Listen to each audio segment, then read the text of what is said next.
Peace. Welcome to the culture here on the Black Star Network. Folks, we got a fantastic show lined up for you.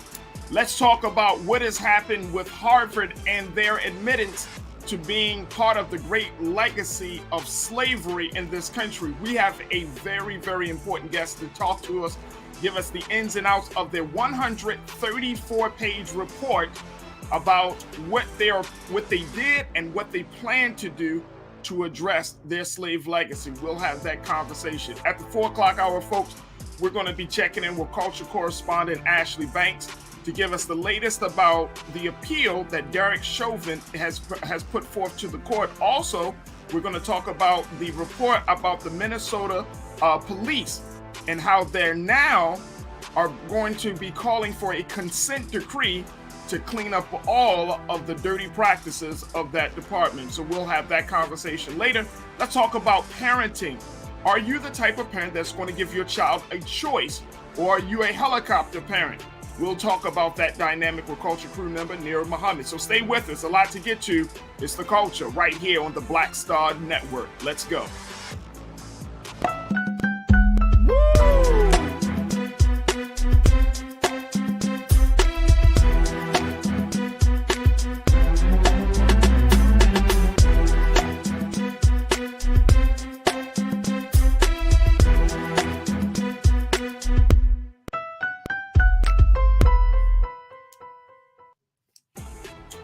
Folks, welcome to the show. I am super excited today, folks, to have a conversation with you about something that I think that has been really on the minds of a lot of people since this announcement has came out, that Harvard University has admitted that it has served, that the transatlantic slave trade was an integral part of its establishment.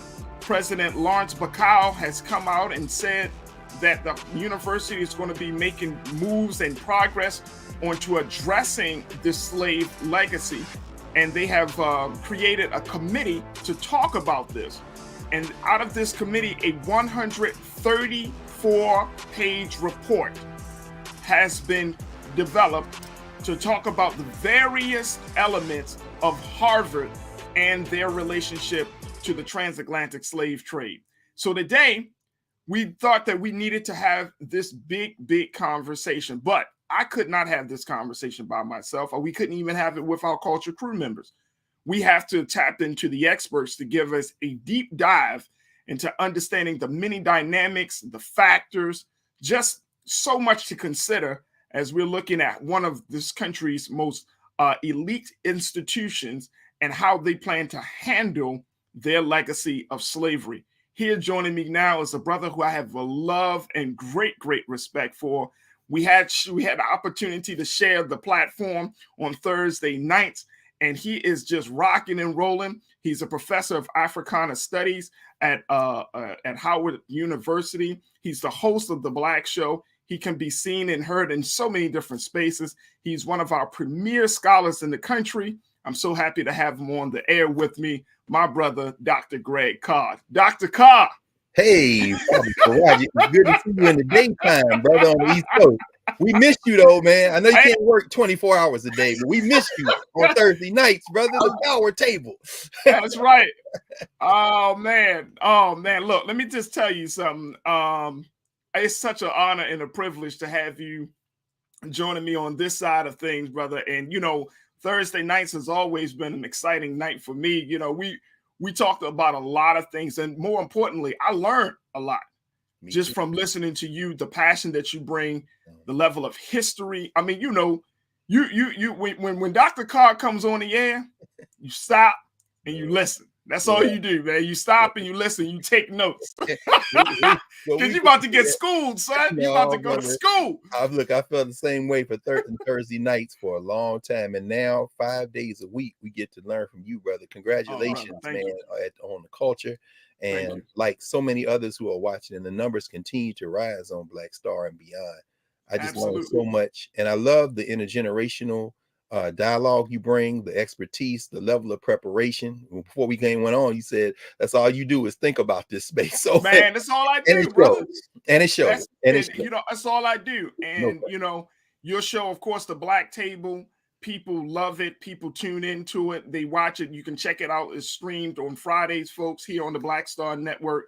And it's a phenomenal show. Gives you a lot of insight. And people always ask me, and I don't know why they ask me. I'm like, why don't you talk to Dr. Carr? They say, man, does he like really own all of those books? Yeah.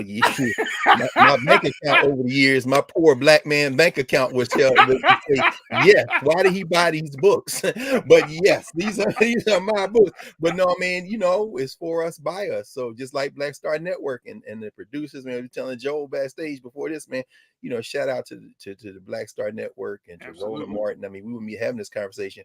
And now we have Roland in the evening, we have you in the daytime. And so between y'all, man, just the foundation has been laid for something truly transformational. I appreciate that. I appreciate that. Absolutely. Thank you. Hey, look. And you know, we had our sister Reese on. Yes. Just a few weeks ago. Yeah. And I told her I'm gonna bring her back. So I was like, nah, you coming on this side. No, and, I'm waiting for the promo for her situation to drop, right? We all are. We all are. But in the meantime, you got a deep bench, brother. I'm loving the diversity of hosts. I mean, not hosts, of guests, the diversity of conversation. Man, you seem to, you just keep finding people, man, and I love it. Brother. And it's every day, which is just like, whew, hey man, my hat is off. That range is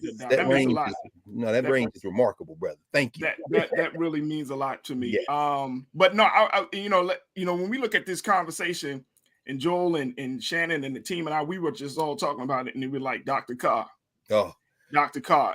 Because there are a number of professors I have a great love for. Yourself, one of my other favorite professors, Dr. Ray Winbush, from Morgan State University. I mean, you think about the brilliance that you brothers bring to the conversation is fantastic. And so for a conversation of this magnitude, I did not want it to be just a haphazard conversation. Sure. Because I feel like with Harvard being the institution that it is, Doc, it represents a lot for a lot of people. It represents so much for America. But then to have this, and I don't want to say it's a bombshell, because I don't know if we are truly surprised that this institution was connected to the transatlantic slave trade the way it was. Right. And when we start to look at it, they put out this 134-page report detailing various elements. And I'm looking at the report right now, Doc. Okay. I mean, they broke it down into various sections or chapters, rather. They have an introduction, slavery in New England and at Harvard, financial ties, Harvard and the slave economy. They have chapter 4, intellectual leadership, Harvard slavery and its legacies before and after the Civil War. Chapter 5 is the long legacies of slavery, segregation, marginalization, and resistance. And then they have chapter 6, which is a conclusion. And then chapter 7 is recommendations to the president and fellows of Harvard College. And then there's 2 appendices attached to this report. First and foremost, when you heard this announcement from Harvard, what was going through your mind? Were you surprised, or were you like, no, not finally? No, not in the least. Harvard had to get in the game. I mean, it had already been beaten to the punch by our sister Ruth Simmons, who, of course, convened the conversation at Brown University. Ruth Simmons was the first woman of African descent, first person of African descent to be the president of an Ivy League school when she took over Brown University some years ago. And she convened, as a former African-American studies professor, Dr. Simmons, a committee to investigate the role of Brown in enslavement. And of course, she retired from Brown to great fanfare, and then decided to return to the South. She's from Louisiana, and she is just now retiring from being the president of Prairie View A&M. So Dr. Simmons kind of pointed the way to this. And as they mentioned in the report, in the recommendations phase, section 7, they note her. And they also note some other places. Princeton Theological Seminary, which is created a $27.6 million reparative endowment. Brown pledged $10 million. 10 was raised by private donors. and 8 million from the Brown Corporation. And we know that I'll quote Scott Galloway, professor at NYU, who calls these Ivy League schools and others who are Ivy adjacents, the Stanfords, the Universities of Chicago, basically the NYUs, they're basically hedge funds with who admit the children of the donors and a few other exceptional Negroes and others and burnish their brands. So Harvard was a little bit behind the curve. Georgetown had raised some money, and they're talking about descendants of those who were enslaved. They mentioned the University of Glasgow, in fact, in the Harvard report. So Harvard, of course, is Harvard, which means, oh, we can't let these other schools outdo us. So they are going to set aside $100 million in an endowed fund to basically engage in forms of, I don't know, they don't call it reparations. They wouldn't be that silly.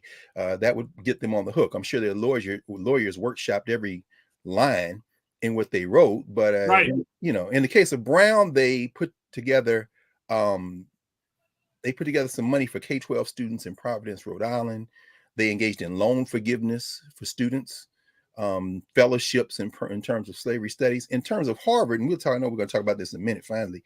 Harvard created some recommendations that, if nothing else, will burnish the Harvard reputation. So no, I'm not surprised at all. And anybody who wants to read about the role of enslavement in the Ivy League, get Craig Stephen Wilder's book, Professor Wilder's book, Ebony and Ivy, where he basically traces the impact of enslavement and the creation of the Ivy League schools, all of them. So you can just get it in one book. So no, I wasn't surprised at Harvard at all. Would you recommend that people take a look at this report, this 134-page report? Absolutely. I think it's a masterpiece of forensic science. I mean, I love it. I mean, I was telling Joel and you before we came on. I mean, I've kind of been laughing. There have been a couple of moments I laughed out loud. Not at the tragedy of enslavement, of course, because we, of course, are victims of that, ongoing victims in the afterlife, but laughing at the kind of aggrandizement of Harvard's resources. Sven Burkett, who has written a number of studies talking about enslavement, he's got a book called Empire of Cotton. As it is noted, Burkett and his students, including undergraduate students, have been tracing some of this stuff for a very long time. And now, you know, in the wake of the reckoning of 2020, so-called, and of course, President Bacow in 2019 called this piece together, you know, Burkett plays a valuable role. And there's some top-notch scholars involved in the committee that was pulled together. Tamiko Brown-Nagin, who we've talked about before, you know, Professor Nagin at the dean of the Radcliffe Institute, professor of law at Harvard, who just wrote a great book on Constance Baker Motley, Evelyn Hammonds, Annette Gordon-Reed. I mean, there are a number of people, but again, reinforcing the Harvard brand. I started to say Howard, but we'll talk about that in a minute. Right. Little Sisters of the Poor Benefits Association, that is recommendation number 3, I think it is. Building partnerships is what they call it. But we'll talk about that with HBCUs. Right. So, folks, I would advise folks that are watching today, if you want to get a copy of the report, you can download it for free at legacyofslavery.harvard.edu /report. legacyofslavery.harvard.edu /report. And you can read the report for those who are interested, those who would like to see what Harvard has to say about their involvement with slavery. This is an opportunity for you to see it.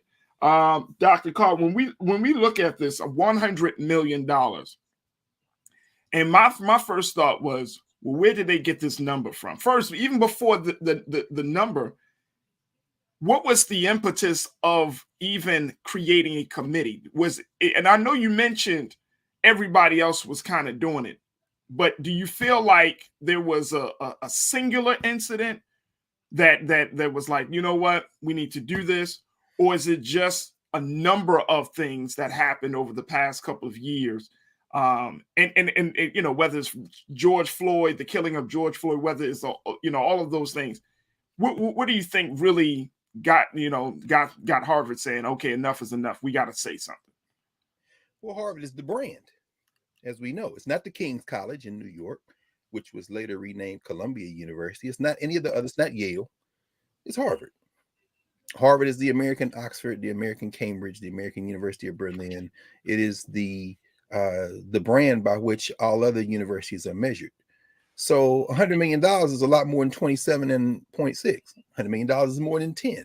In other words, the number, I'm not going to say it's arbitrary, but it's a nice round number that it adds a zero to anybody else. You know, right. You know, and it sounds big. It sounds substantial and significant. No question. And just like Mackenzie Scott, who was giving away millions in unrestricted funds in terms of philanthropic efforts to historically Black colleges, tribal colleges, and other institutions, the money on her Amazon stock has made that money back that she gave away and more since she's been giving it away. Harvard's not going to miss $100 million, and it's an endowment.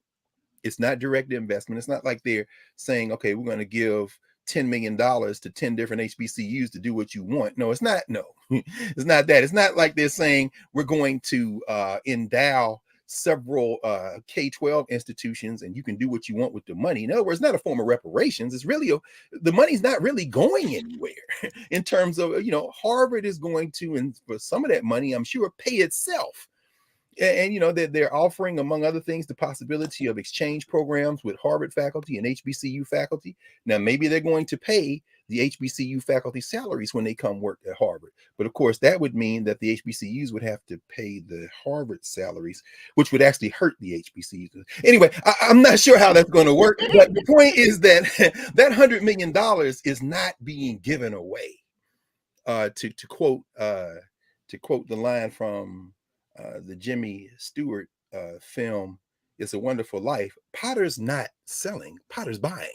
But at any rate, so that they're burnishing their reputation. Now, is it better to have this money than not set aside? Of course, it's better to have this money set aside. But I'm not surprised at all. In fact, when the opening at the beginning of chapter 1, the first line in the report said Harvard's motto, Veritas, which means truth, of course, inscribed on gates, doorways, and sculptures all over campus, demands of us truth.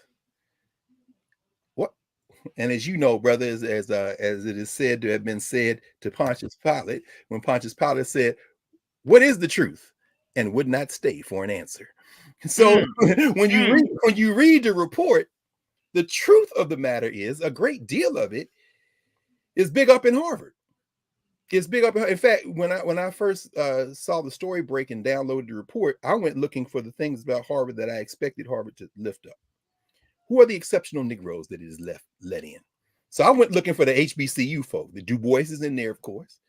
Eva Beatrice Dykes, a lot of people don't know her. She was at Oakwood College. She came out of DC, went to Dunbar High School, went to Howard, came to Harvard. They said, we don't count the Howard degree. You got to take a Harvard degree. They talk about that in there. Richard T. Greener, who was the dean of Howard's Law School, was a graduate of Harvard University. He's in there.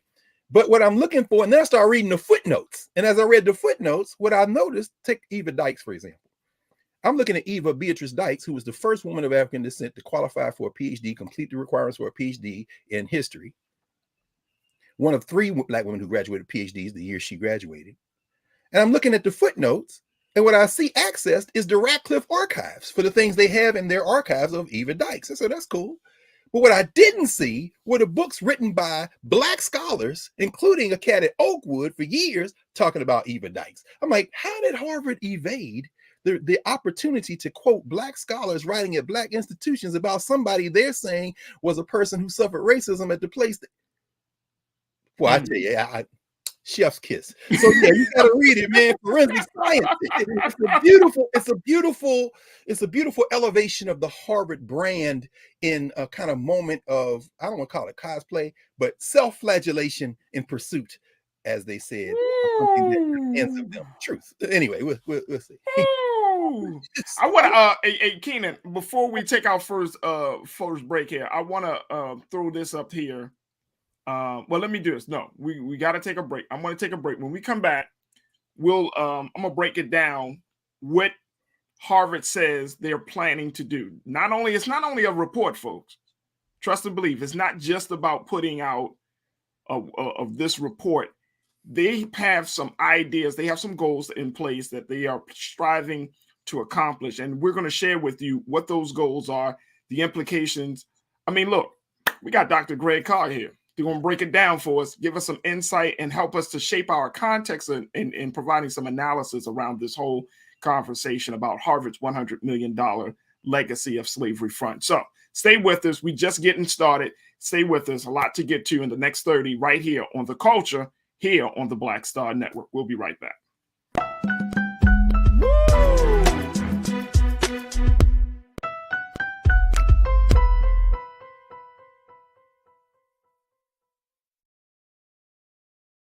Don't you think it's time to get wealthy? I'm Deborah Owens, America's Wealth Coach, and my new show on the Black Star Network focuses on the things your financial advisor or bank isn't telling you. So watch Get Wealthy on the Black Star Network.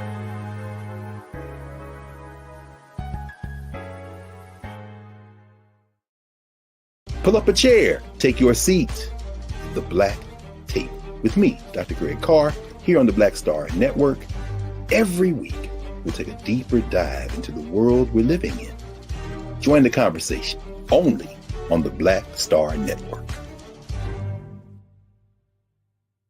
Hi, I'm Dr. Jackie Hood Martin, and I have a question for you. Ever feel as if your life is teetering and the weight and pressure of the world is consistently on your shoulders? Well, let me tell you, living a balanced life isn't easy. Join me each Tuesday on Black Star Network for A Balanced Life with Dr. Jackie. We'll laugh together, cry together, pull ourselves together, and cheer each other on. So join me for new shows each Tuesday on Black Star Network, A Balanced Life with Dr. Jackie.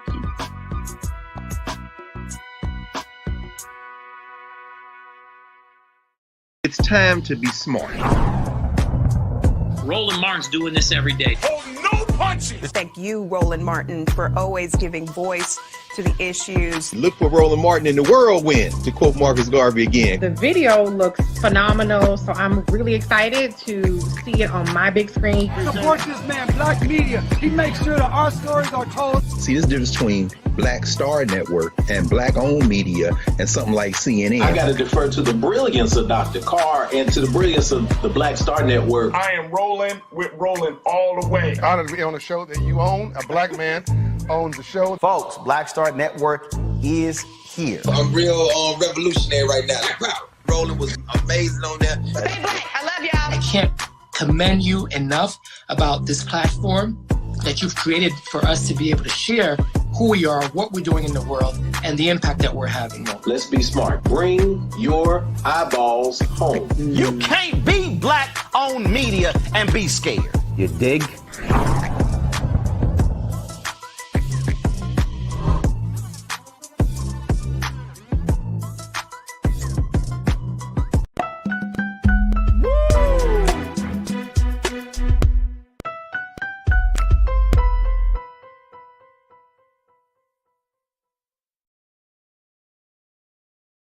Folks, we are having the conversation around Harvard's claiming or saying that they're going to commit $100 million to create a legacy of slavery fund after they have come out with a 134-page report outlining their involvement in the transatlantic slave trade. This report of the Presidential Committee on Harvard and the Legacy of Slavery shows intimately, based upon their history, their research, and the work that was done by their committee, that Harvard gained and benefited from slavery. And so they are trying to come clean with this report and with other ideas and goals to address this issue. We've been talking to Dr. Greg Carr, who is a professor of Africana Studies at Howard University and is the host of the Black Star Network, The Black Table. Dr. Carr, I want to throw up here just something that they put out. This is what Harvard put out. Keenan, if we could post this quote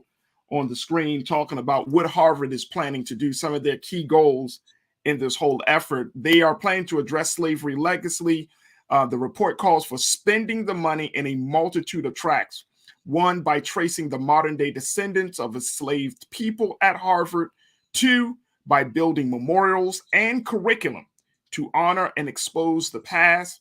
Number three, by creating exchange programs between students and faculty members at Harvard and those at historically Black colleges and universities, HBCUs, and by collaborating with tribal colleges. And four, by foraging partnerships to improve schools in the American South and the West Indies, where plantation owners and Boston Brahmins made their intertwined fortunes on the backs of the enslaved. Seems like these are very lofty goals here. And Dr. Carr, when you look at goals like this, I mean, I'm talking about the memorials, the curriculum, and they said that even that a lot of these goals are vague on purpose because they wanted to hear feedback from other folks within the Harvard community and outside of the Harvard community to add to it. But do you think this is a good start? These four goals, is this a good start for us?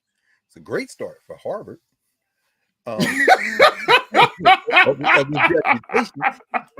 You know, I don't think anybody should be applauded for confessing to a crime. Right, now that's fact. So you know, I'm always wary when we celebrate having been abused when an abuser says I did it. That doesn't really change the relationship. And in reading through the recommendations, I understand they were intentionally vague. The direct descendants, I love this one. Let me read it again. It says, we further recommend that in recognition of its lineage, the university engage with these descendants through dialogue, programming, information sharing, relationship building, and educational support. Through such efforts, these descendants can recover their histories, blah, blah, blah. The last one there, educational support. So you're giving scholarships? Now, in the case of Georgetown, which offered assistance to those who are direct descendants of those who were enslaved under Georgetown's auspices, including several Africans who were actually sold to keep the university's doors open, those people still have to satisfy Georgetown's entrance requirements. So, you know, we'll see. I mean, and that's just in terms of the people who can trace. Now, mind you, there is a lawsuit. Tamara Lauren is having a lawsuit because one of her ancestors is in that photograph collection that is at Harvard, that Harvard now claims that it owns. I mean, so, you know, they're in court about that. So you got a direct chance to do the right thing there. But let's move on quickly because I know we don't have a whole lot of time. The enduring partnerships thing was interesting. The visiting appointments between HBCU faculty and Harvard faculty, that's interesting. Okay, as I mentioned before, the other thing they said is maybe they're going to establish a Du Bois Scholar Exchange. So HBCU students, junior level and above, can come to Harvard, and Harvard students can go to HBCUs. Now, that kind of exchange program has existed for years among HBCUs and HWCUs. But here's what I found out at Howard after 22 years of teaching. There are several Ivy League schools who stopped doing it. Why? Because the Black students would spend a semester at Howard and say, yeah, we good. We're not going back.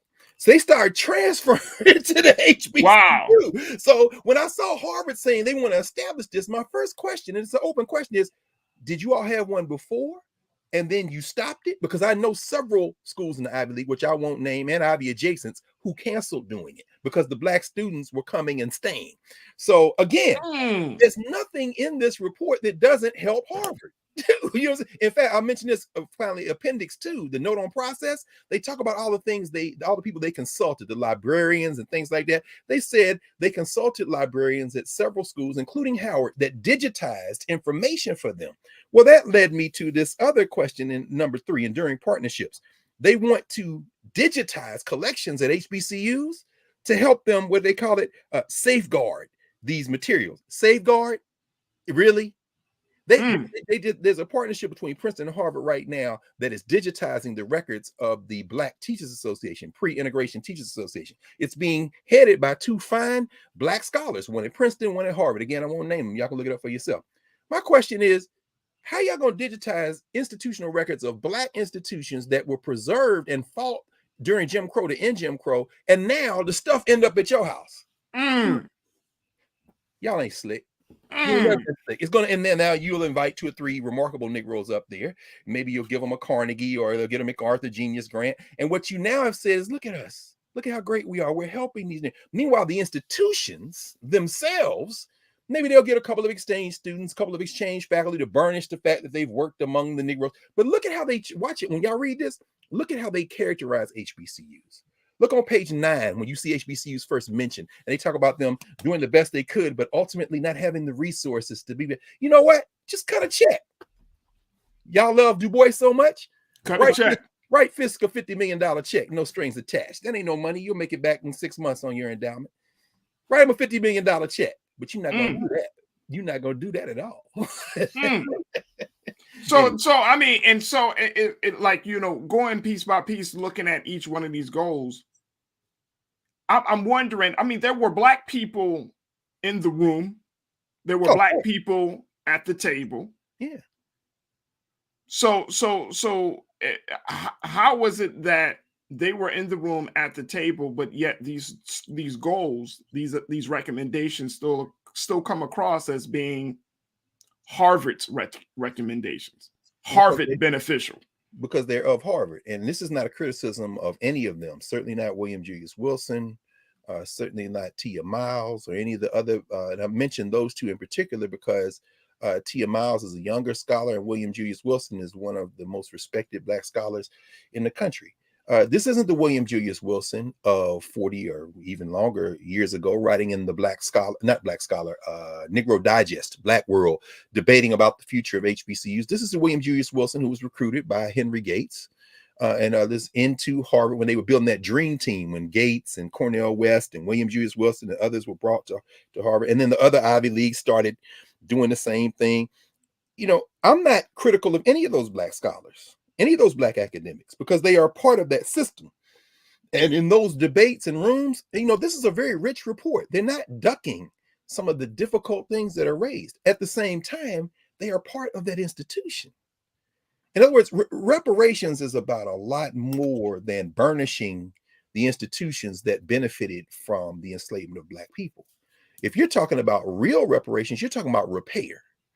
So I don't have any problem with that. Now, if all those faculty decided that they were going to resign and come work at HBCUs, I'd be like, okay, that's interesting. Go on, because HBCUs aren't the answer either. Harvard is in Cambridge, Massachusetts. What's the situation for poor Black people and brown people in Cambridge? Just like Yale is in New Haven. Anybody been to New Haven know that there's Yale and there's the hood. So I'm saying, you know, at least with Ruth Simmons and Brown, they're talking about the surrounding area there or around Brown. Now, so I don't think Harvard is excluding any of that. What I'm saying is, as you say, if this is the start and they kept it intentionally flexible, let's see what happens next. And, you know, we'll all wait and see. So speaking of reparations, I mean, you talked about Professor Tamika Brown-Nagin. Yes. And she said in an interview last month, just before this came out, of course, that they were being intentional about making sure that this $100 million is not seen as reparations, because she said, quote, reparations means different things to different people. So fixating on that term, I think, can be counterproductive. Absolutely. So do you think that was the right decision for them to not frame this as part of a reparations conversation? I know they be leaving themselves open to very real critique, because reparations means one thing. And Professor Brown-Nagin, a brilliant scholar, on the faculty at the law school, Tamika Brown-Nagin got a JD. She know damn well you better not call this reparations. So you have to be intentional. You can't, of course it's not reparations. You can't talk about reparations. A professor at Columbia, my friend Catherine Frankie, who wrote a book called Repair several years ago that I actually teach at Howard Law School. This is a white woman, radical scholar at the law school, to whom I've sent students. In fact, one of my best students, Brother Jalil Muhammad. He grew up in the Nation of Islam. Jalil is graduating from Columbia Law in a couple of weeks. Wow, I know Brother Jalil. You know Jalil. Jalil is my man. Wow. You know what I'm saying? Jalil is a brilliant scholar, and she's got him working on this reparations work. He's extending her work. What Catherine Frankie said is, my ancestors benefited from enslavement, even though I am not from people who were here. But I came here, and guess what I got coming here? Whiteness. She said, you know what? I think there should be perhaps a wealth transfer tax, and that money be put in a common fund. You can have community land trust, you can have education, you can have all. She writes about this in her book Repair. Harvard not talking about that. And Professor Brown-Nagin knows good and well they're not talking about that. So of course now when she says we shouldn't get fixated on it, I suspect that part of the reason that you don't want to get fixated on it is because that will require more of that institution than you are willing to call it your own. And when you read this report and you look at the history of Ewart Grenier, for example, who founded the African American Studies program at Harvard, whose daughter Lonnie, of course, we know, the jurist, and who Bill Clinton sold out. When you look at all these things in that report, when you look at William Hastie, Charles Hamilton Houston, the people who Harvard produced, Eva Dykes, W.B. Du Bois, most of them, many of them in that group came out of HBCUs. Now, if there's going to be a wealth transfer to HBCUs to train more students, that would look more like reparations, because you benefited from HBCU faculty. In fact, they said in the report, these HBCU undergrads you sent to us burnished our reputation, even though from 1898 to 1940, there were about 60 Black people in the Harvard student body at Harvard College. So the Negroes you did send here were superstars. And the Negroes who are there now are superstars and want to continue to shine in a firmament that they would not want to diminish by continuing to hold it to account in a way that might cost them their jobs. So I don't have no critique of them. They want to stay working on John Harvard's. Let's start a college, John Harvard's plantation. Right. Anyway, but I mean, yeah, I'm not gonna call it John Harvard's plantation. I'm not gonna call it. I'm not gonna, even though as they detail in the report, right, that literal seal of the law school for years, that sheaf of wheat in the middle was a gesture toward the enslaved plantations, out of which they got their donations and their profits and their investment returns on investments for loans. Oh, they detail it beautifully in the report. What you gonna do about it? We're gonna set up a fund and talk about it. And see, Doc, and Dr. Carr, that's what I was thinking. I was like, I'm still not hearing.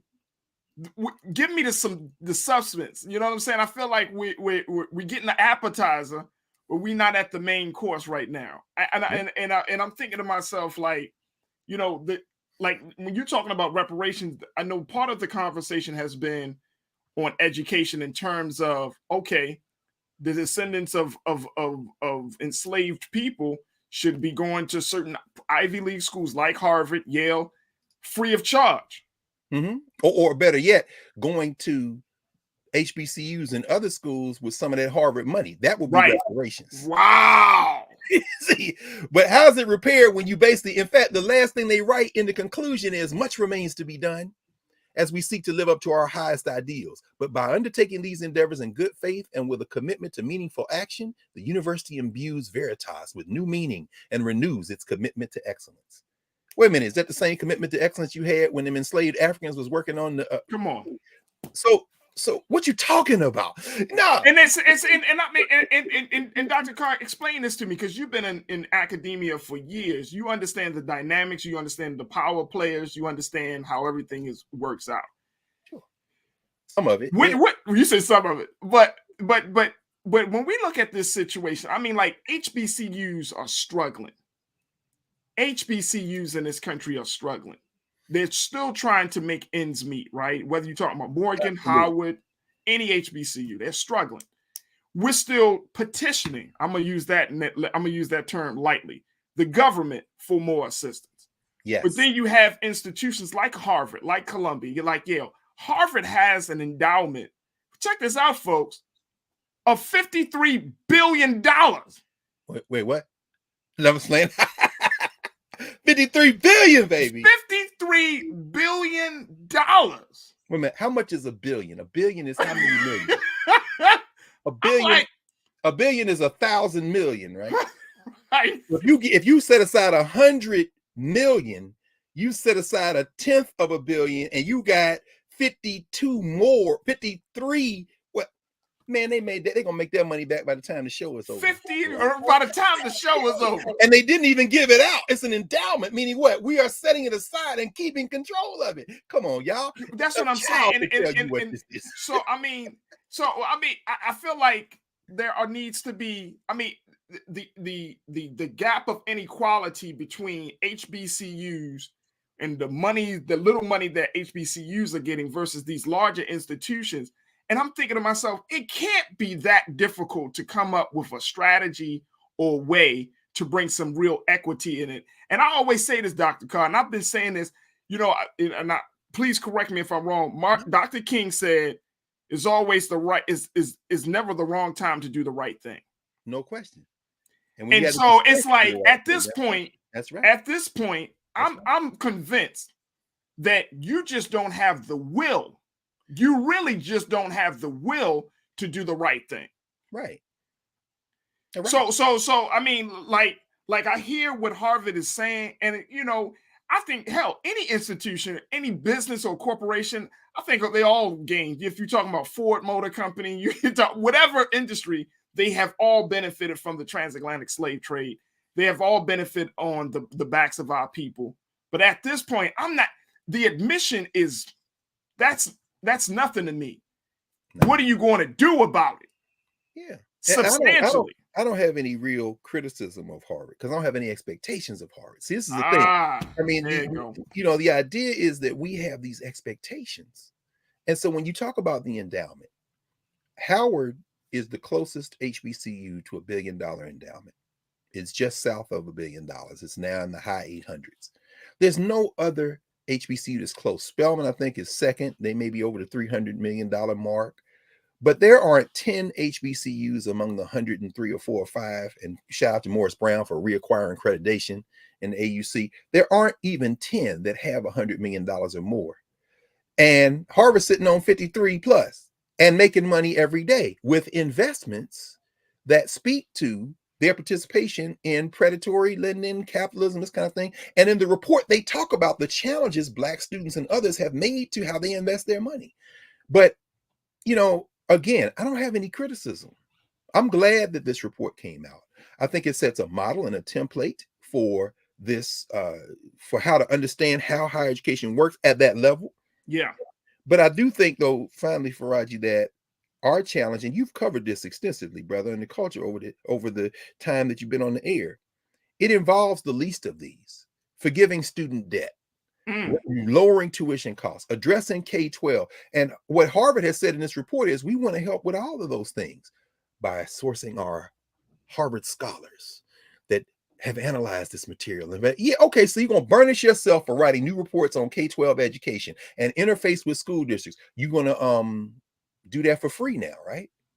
Okay, or better yet, you're going to go in these school districts with your brilliant analysis at the Harvard School, Graduate School of Education, and you're going to help them acquire the similar type of brilliant analysis, and then you're going to get out of their way, right?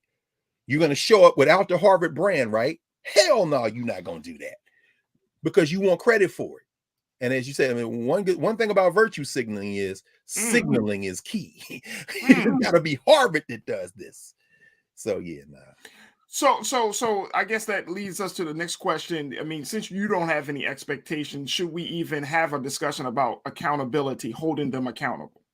Yeah. I mean, that's recommendation number 7, ensure institutional accountability. Dr. Carr, you a trip, brother.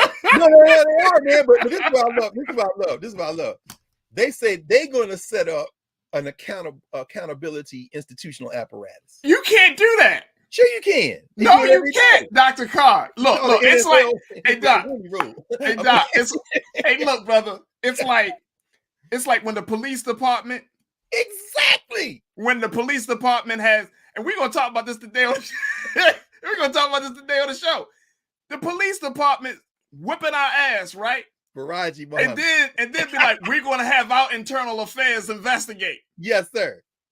You are a national treasure, brother. That's when you put it. You put it exact. That is the perfect analogy, brother. Like, how you gonna investigate yourself, brother?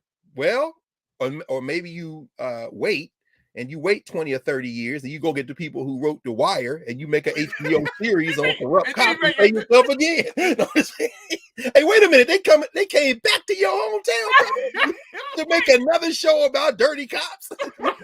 And get some awards. I mean, we've seen this show before. I mean, I just don't get it. I don't get it. Yes, you do. That is the craziest thing in the world. I don't get it. How do you investigate yourself? Brother. And then you're like, it's like the conversation I think we had on Brother Roland's show, just in terms of these companies that say they want to give some money for racial justice. And then, or they give themselves, they like pat themselves on the back. No question. And it's like, that is counterproductive to what we're trying to do, to the progress we're talking about here. You can't investigate yourself. So, I mean, and I'm saying is there and please pardon, let me know if I don't know, because I really don't know, Doc. Is there a way or a commission or a group or institute or think tank, somebody that can go to these institutions and say, okay, you are at a place that you want to redress this your grievance or your ties to slavery. Okay. Yeah. We're going as outside independent group of individual scholars and researchers and historians, we're going to hold you accountable. And if you don't live up to our standards of accountability, then you owe us. Yeah. Is there absolutely, absolutely. In the appendix 2, you'll see, for example, the consultancies they engaged in. They had all these dialogues. They brought people in to have conversations, and that's beautiful. One of the recommendations they want to do when they deal with Native Americans, they want to have a landmark conference with the Native American program at Harvard to advance national dialogue on the histories and legacies of indigenous slaveries and colonialism, all this kind of thing. And I'm sure there will be publications and there will be academic accolades and this kind of thing. But here, what you just said, and they say this at the end of their report, they say, the entanglements we've had with enslavement are in the past. They can't be undone, but the present and future are ours as a university community to shape. Now, of course, within that field, here's a solution based on what you just said, Brother Farajii.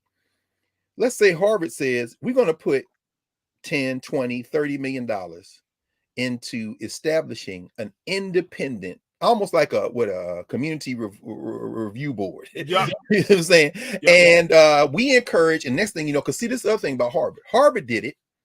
So guess what? Yale working on their report somewhere. Columbia, they got to get their report. Okay.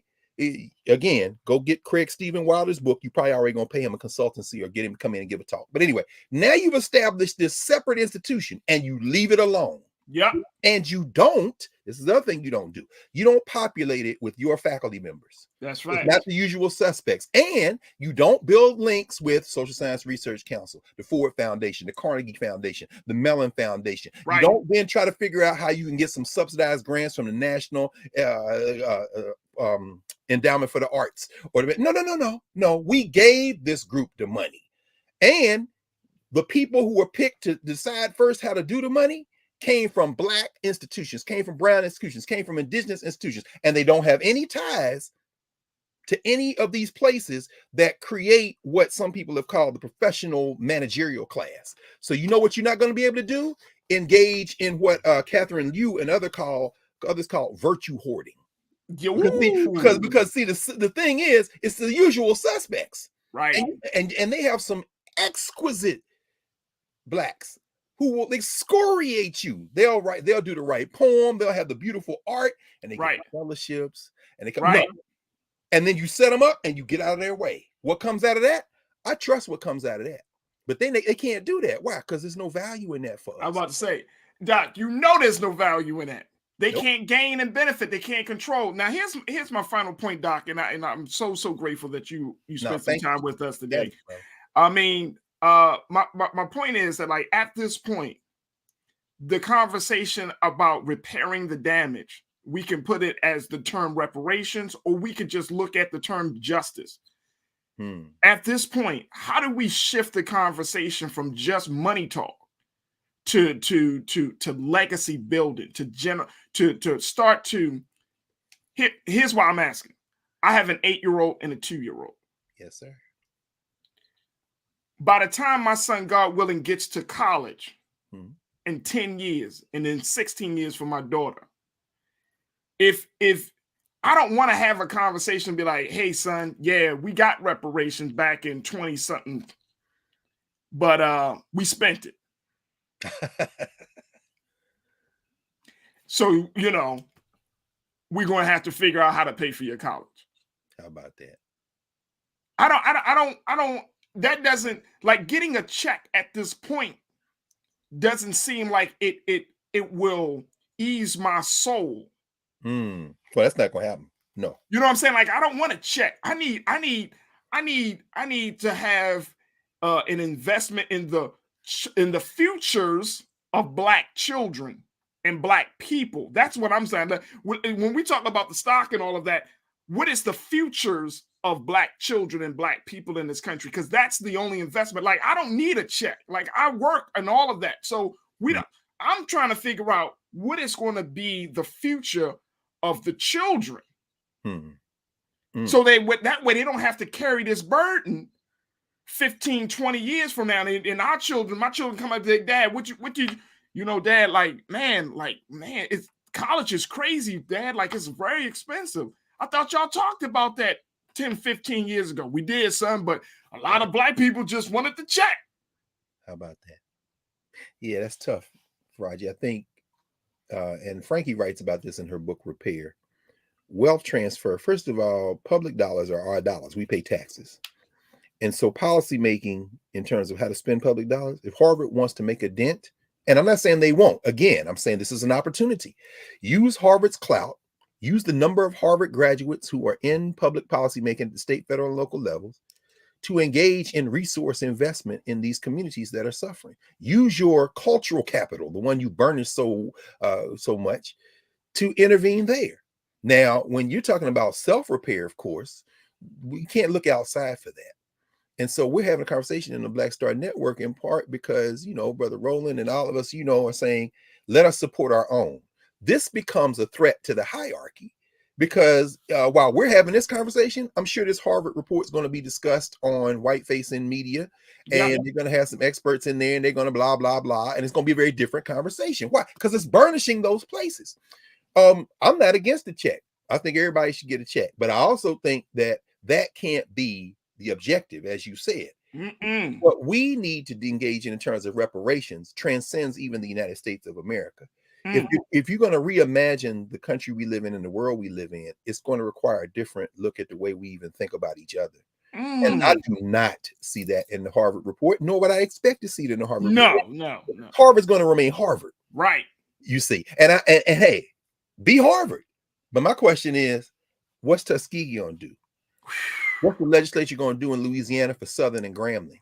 What are we talking about with Alabama A&M and Alabama State? And more importantly, the K-12 schools. More importantly, everything from basic needs like food, shelter, housing, and that's policy making. You want to impress Harvard? Get some of them presidents and senators and some people to act right. Right. And we'll hand and on the grant and give us the resources. I think that's the kind of thing we have to do. Yeah, I mean, at this point, Doc, I'm like, I want it all. Yeah, I want the money. I want land. I want educational equity. I want it all. Because now it's becoming more and more insulting and a slap in the face of us. Like, you got all these institutions that recognize that they have gained and benefited from slavery. Therefore, they've gained and benefited from our ignorance up to this present day. Yes. You can say that. You can, oh, yes. No, I want it all. Yes. I want, and there should be no compromise, because the United States government, these institutions, corporations, they have made us and conditioned us to believe that we were gaining something, and we're in some cases, some of the worse than we were 50, 60, 70 years ago. Of course. But so I want it all. I don't want no compromise. It's like, nah, bro, we can get a check. Well, I mean, let's get an acre of land for each family. You know what I'm saying? Let's make sure our children go to school for free. Like, I want it all. Yes. Well, that's tough, Farajii, because I think what that requires then is a facing that we're not going to get that by behaving the way we've been behaving. The only way we made progress in any moment in world history is when the people who are being taken advantage of say, "That's it. You're not taking advantage of me anymore." So when you say that, of course, I think about the fact that again, Martin Luther King is evoked. Went to school at Boston University, had to come out of Morehouse and Crozier Theological Seminary, right there in the area. And Dr. King, of course, when he's critiquing militarism and materialism, when he is critiquing this whole structure that the society is based on, what you're talking about can be done, but it can't be done as long as we're asking. We have to turn away. One of the reasons Harvard almost has to write a report like this, and the other schools have to do it, is because people are increasingly turning away from those institutions. Yeah, as well they should. Yeah. So it's like, wait. Look. We understand. People are like, I'm not, but damn about Harvard.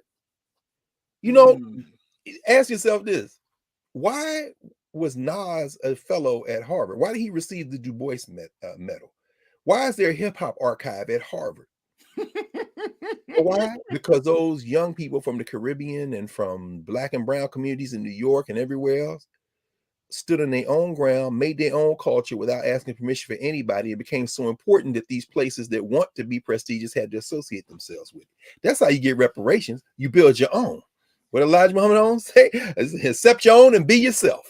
Your own, be yourself. Watch how quick we get reparations when we decide we're gonna reserve our labor. We're not running up and down the football field for University of Alabama anymore. We're gonna go play Tuskegee. Oh, we've got to investigate the yeah. Go ahead. It ain't gonna be enough yet. Anyway, hey, Doc, I love and appreciate you. I love it. Man, I'm telling you, I love and appreciate you. This was a real honor, but your brilliance, your analysis, your insight, brother. I mean, just looking at this, I'm walking away from this conversation lifted, and I hope that our watchers are as well. But you gave us some real food for thought.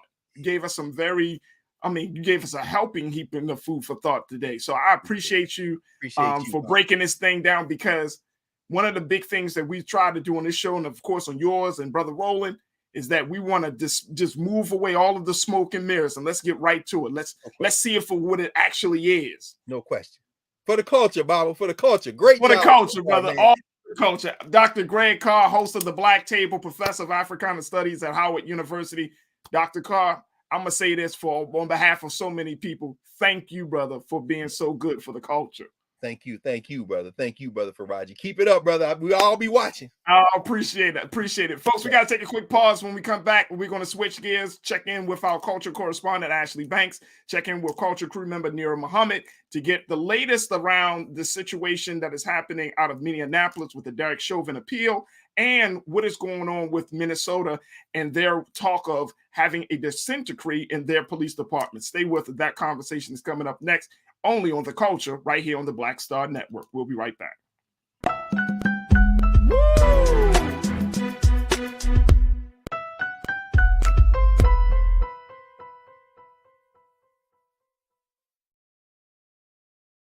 Don't you think it's time to get wealthy?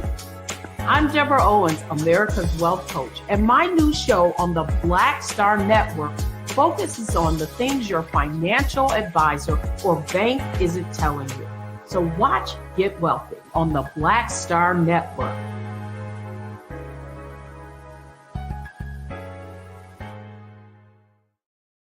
Hi, I'm Dr. Jackie Hood Martin, and I have a question for you. Ever feel as if your life is teetering and the weight and pressure of the world is consistently on your shoulders? Well, let me tell you, living a balanced life isn't easy. Join me each Tuesday on Black Star Network for a Balanced Life with Dr. Jackie. We'll laugh together, cry together, pull ourselves together, and cheer each other on. So join me for new shows each Tuesday on Black Star Network, A Balanced Life with Dr. Jackie.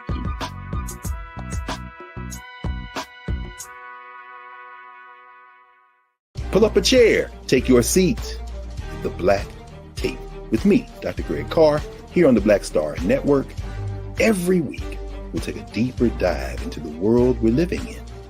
Join the conversation only on the Black Star Network.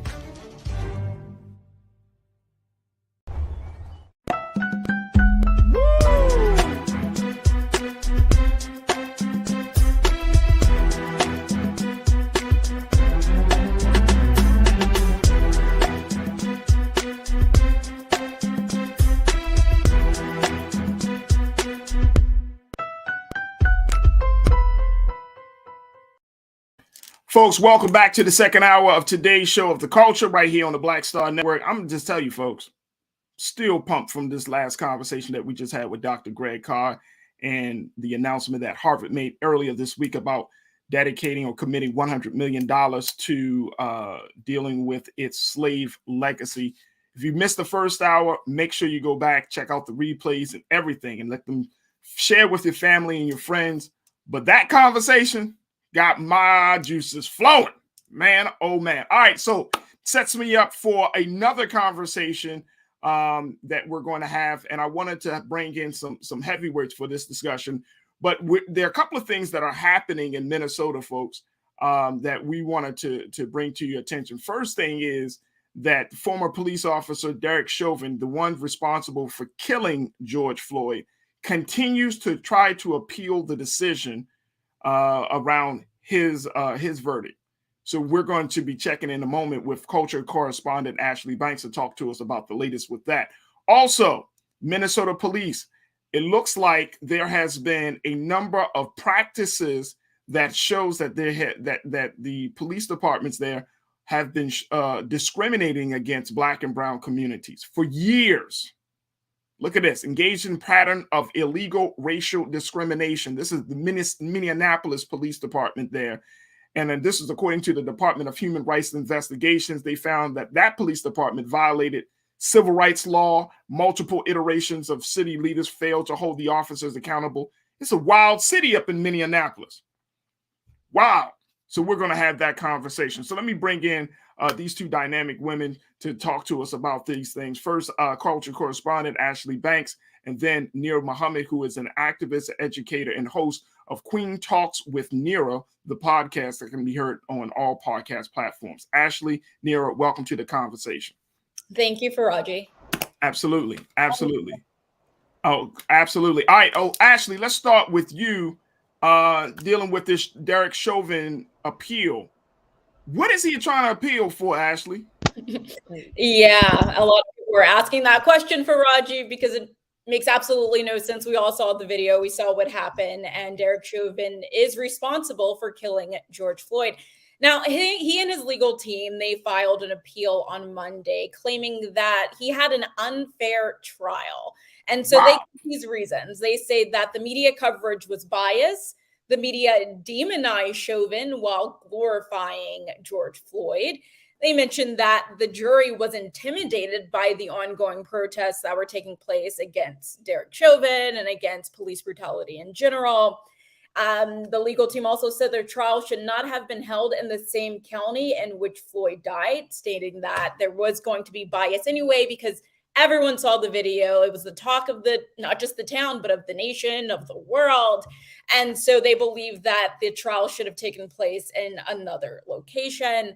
And the legal team cited that during jury selection, the $27 million settlement that was reached between the city and Floyd's family was announced during that time and really made the jury biased. And that's why he was convicted. Chauvin was convicted of 22 and a half years. So basically, they're just saying, Farajii, that it was an unfair trial. And so they have three options what they're asking for. They're asking a court to dismiss his conviction. They're asking the court to reverse his conviction and order a new trial in a new venue, or hand down a lesser punishment. And so that's what they want. Wait a minute. Did they ask the court?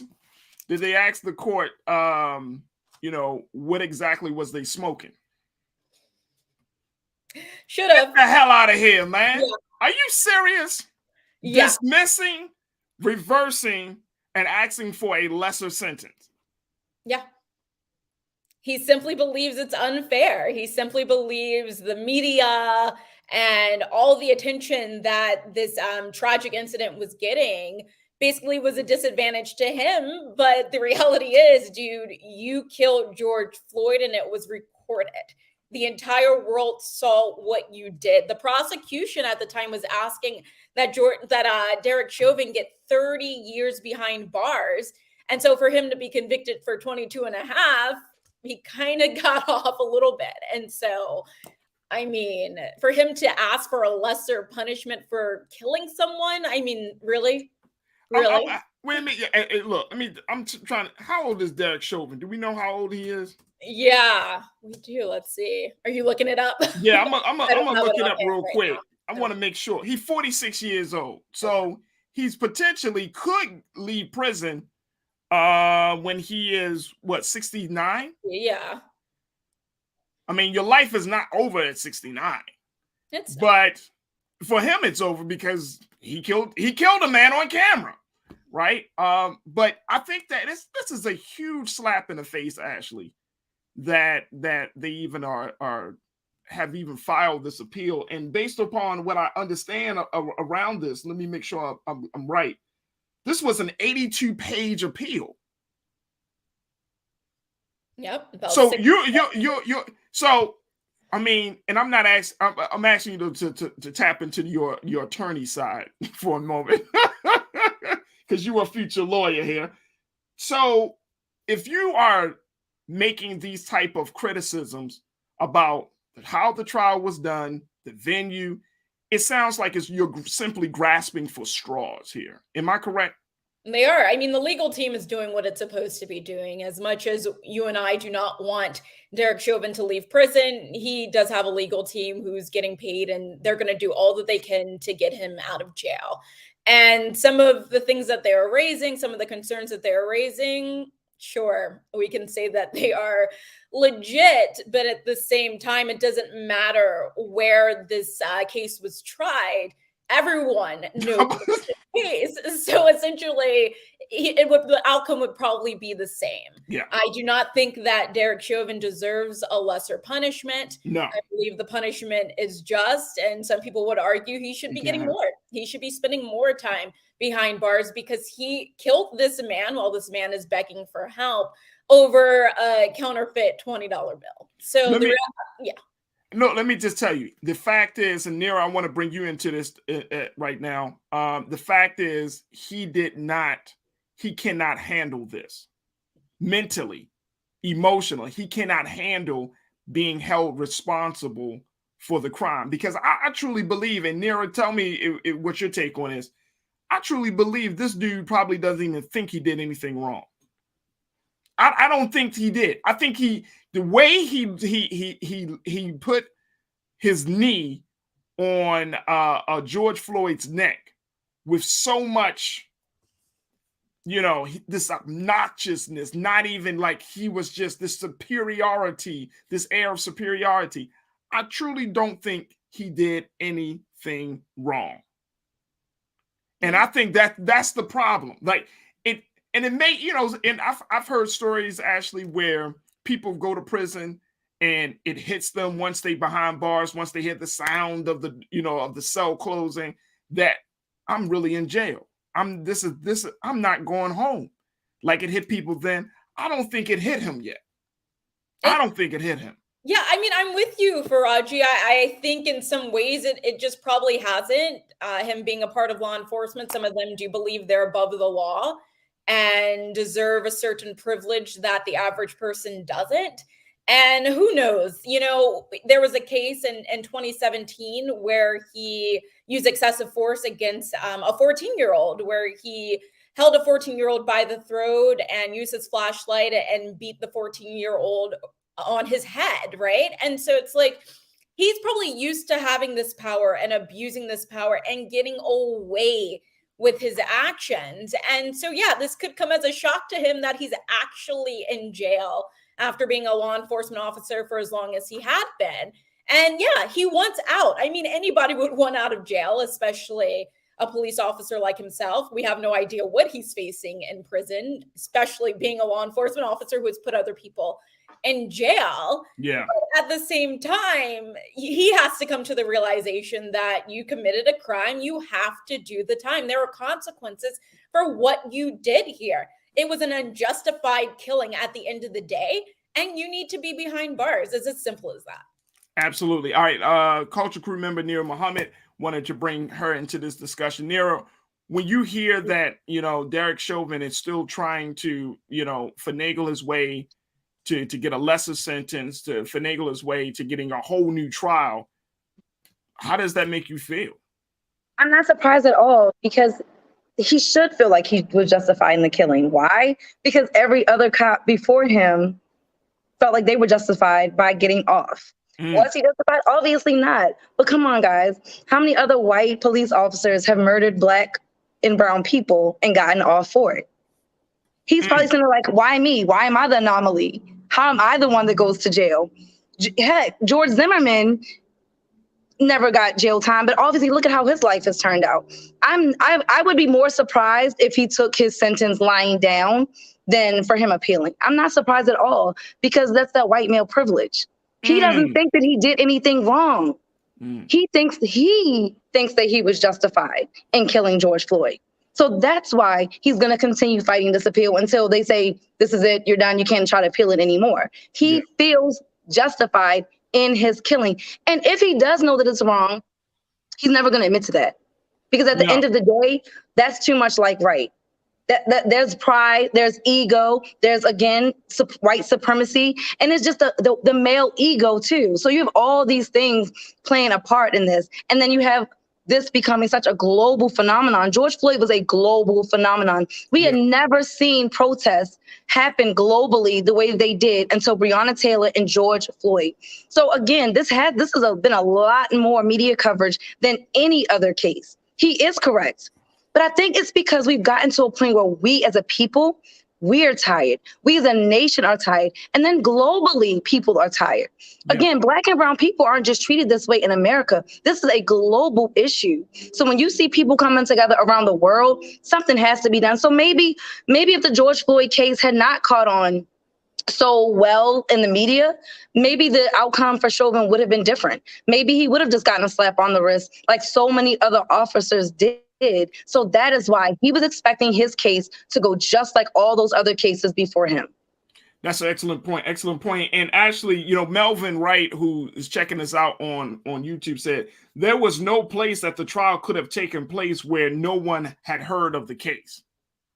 Like, did they have, in this 82-page appeal, did they provide any recommendations on a space or on a place that they could have had this trial? That's a great question. Not that I saw, Farajii. And I mean, clearly there's no place, once again, where they could have had this trial. We were all aware of this case. It was COVID-19. So we're all stuck at home, paying attention to social media more than ever before, paying attention to the news, paying attention to whatever was in the headlines. And so there's not one person who hadn't heard George Floyd's name. And as Nira stated, I mean, between the Ahmaud Arbery case, Breonna Taylor, and then George Floyd, that was a big year for brutality, right? And so we did, like you said, we saw the protests all around the world. This was a major thing.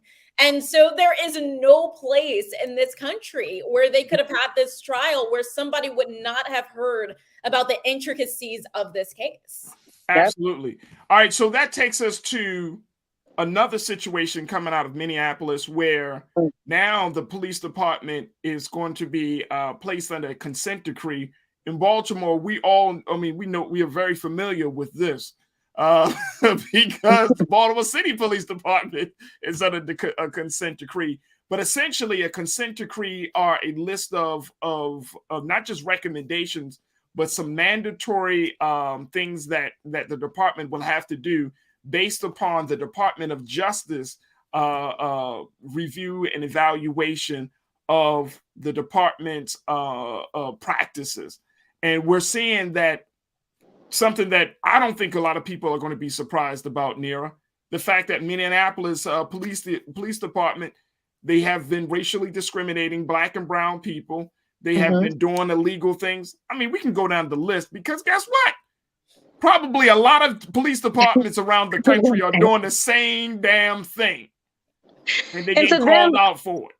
Yeah, I mean, to them, they're above the law. It's not illegal to them.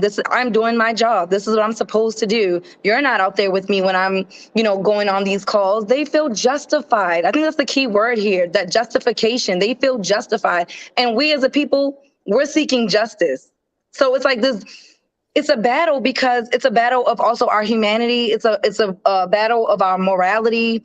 It's a battle of, even races, when you think about it. And I hate to say that because you know me, I'm not one of those people that wants to make every single issue a race issue. That is not me.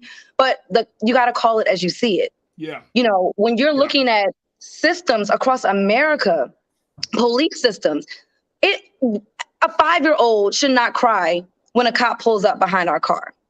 Our 5-year-old should not cry simply because a cop pulls up behind our car.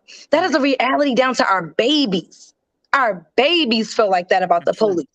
So how do you feel as an adult, especially as a Black man? So to even live in this type of fear, we got to keep our foot on their necks because we need to be calling out more and more police stations than just Minneapolis, or departments rather, because this is an ongoing issue in America.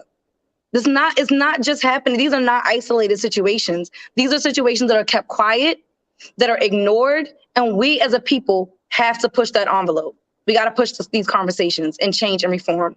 And so when we look at this, Ashley, and I mean, here are some of the big key findings and recommendations from the Minnesota Department of Human Rights. This is what they said yesterday in their report.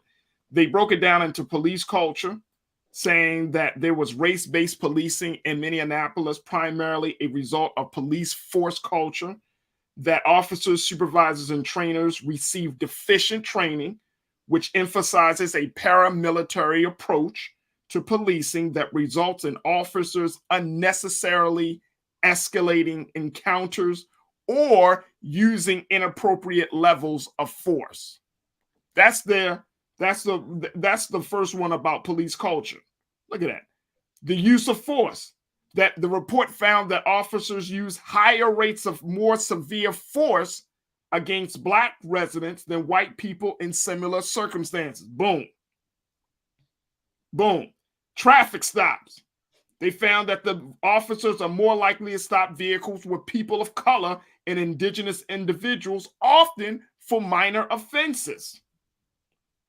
I mean, they go on and on, talking about how, even going in terms of looking at how they have been misogynistic against Black women.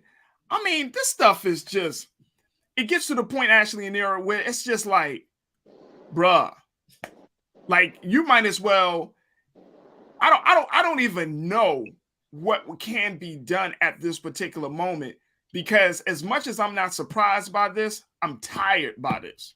Yeah. So Ashley, what's your take on that?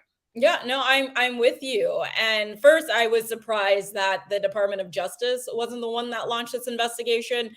It was the Minnesota Department of Human Rights, and they launched it within a week after George Floyd was killed.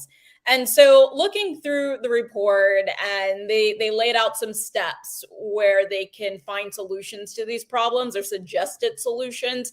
And they were saying there needs to be better training and more accountability, the same things we have been hearing for years. And like you're saying, we are tired. I mean, we've been hearing about this forever, since the beginning of time. Like, we've been hearing about these issues. And so to me, sure, you can say training, but if it's a mindset, you can't train the mindset out of these individuals. And then when it comes to like accountability, who's holding the people that are in charge accountable, right?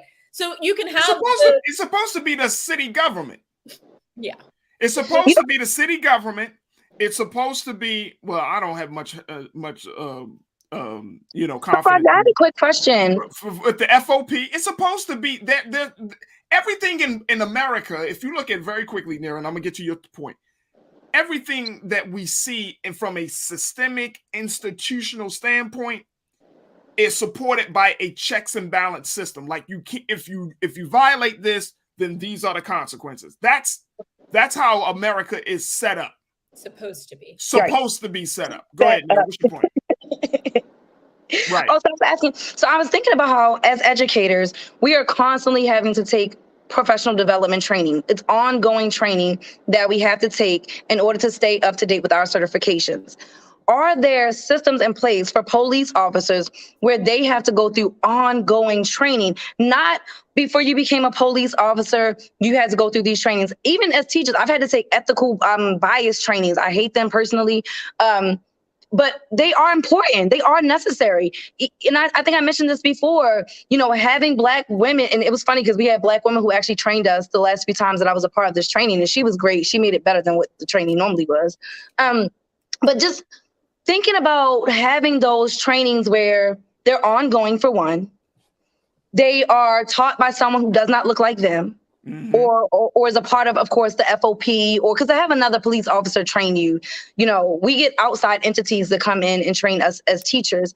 But do they have something like that in place for police officers? Well, yeah, the police officers go through training all throughout. Now, do they go? Okay. I don't think police officers go through as much training as teachers do. And well, I mean, obviously, they don't have to have a degree. But I'm just saying, No, it depends. And I've talked to police officers. They do have certain trainings. They have bias trainings, implicit bias trainings. They have sensitivity trainings. They have all of that. We had Dr. Tyrone Powers on They got training for all of this. People tend to believe that the police officer aren't being trained, but they are. So that's a good point. So they are being trained. They're just not doing the right damn thing. Okay, so that was the point I kind of wanted to get to then. So they are being trained. Nothing's changing, so the trainings are not working. It's not. Is it the training not working or the human not working? The human. But my thinking then is now we need to change the process of becoming a police officer. Yeah. What is the same way? Oh my gosh, I remember trying to get a job years ago at the correctional facility, and the questions that they asked you were there was so much as the test we had to go and take, and I didn't get hired. They were like, nope. Whatever I answered, they probably asked if I smoke weed, and I probably say yeah. But anyway, you know what I mean? They probably asked me something back then, you know what I mean, that I probably answered honestly, that I probably should have lied to it. But just thinking about, before you even get your foot in the door, they're asking the right questions to see where your mind is at before you even get in the door. That is what we need to do. Because if we're doing the trainings aren't working, that means we need to change the process of even becoming a police officer. I agree with you wholeheartedly. Actually, very quickly, looking at this report coming from the Department of Human Services and Human Rights, what do you foresee is happening? What would you think is going to be the next step? Or have they already said what the next step is going to be? Well, yeah, the next step is going to involve the negotiation process of creating this enforceable agreement that's going to address the issues that were listed in the report. But as of right now, there's no timeline for those negotiations. But the report said that the city and the police department can start moving forward and implementing other things to create solutions to these problems. And they said that whenever this enforceable contract is created, that it will last until these issues dissolve. But as of right now, I don't know what's going to come of this. Minneapolis has had problems for at least a decade, as this report showed. So we're sure it goes way past the decade. But we'll just have to wait and see. But like you guys are saying, obviously training is not the answer. Obviously, this accountability thing is not the answer, because these are things that have been put in place in other police departments, and we're still seeing issues. So We're just going to have to wait and see what happens in Minneapolis. Absolutely. Ashley Banks, culture correspondent, keeping us informed about what's going on locally and nationally. Ashley, thank you so much for giving us that update. We truly appreciate it. Folks, we're going to take a quick pause. When we come right back, we're going to talk about parenting. Do you think your child can handle different or dangerous ideas? This is one of the big questions that are being posed to children, especially as we're living in a time of pandemic learning, and so much has changed in socially and culturally. Are we prepared for that as parents? We check in with Culture crew member Nira Muhammad to give us some insight as to understanding the changing dynamics of parenting in 2022. We'll have that conversation. Plus, we got trends posting doing the most. So stay with us. A lot to come at you for the final 30 of the Culture right here on the Black Star Network. We'll be right back, folks.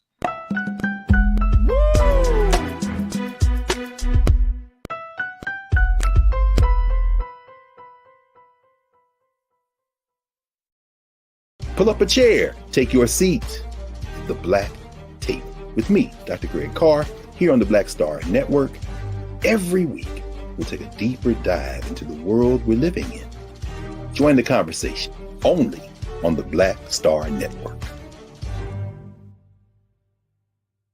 Don't you think it's time to get wealthy? I'm Deborah Owens, America's Wealth Coach, and my new show on the Black Star Network focuses on the things your financial advisor or bank isn't telling you. So watch Get Wealthy on the Black Star Network.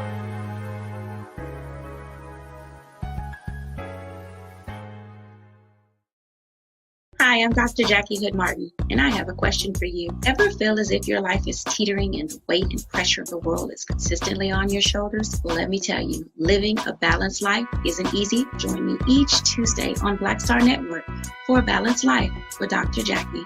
We'll laugh together, cry together, pull ourselves together, and cheer each other on. So join me for new shows each Tuesday on Black Star Network, A Balanced Life with Dr. Jackie.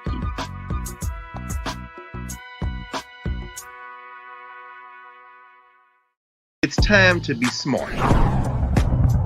Roland Martin's doing this every day. Oh, no punching! Thank you, Roland Martin, for always giving voice to the issues. Look for Roland Martin in the whirlwind, to quote Marcus Garvey again. The video looks phenomenal, so I'm really excited to see it on my big screen. Support this man, Black Media. He makes sure that our stories are told. See, this difference between Black Star Network and Black-owned media and something like CNN. I got to defer to the brilliance of Dr. Carr and to the brilliance of the Black Star Network. I am rolling with Roland all the way. Honored to be on a show that you own. A black man owns the show. Folks, Black Star Network is here. I'm real revolutionary right now. Wow. Roland was amazing on that. Stay black. I love y'all. I can't commend you enough about this platform that you've created for us to be able to share who we are, what we're doing in the world, and the impact that we're having. Let's be smart. Bring your eyeballs home. You can't be Black-owned media and be scared. You dig?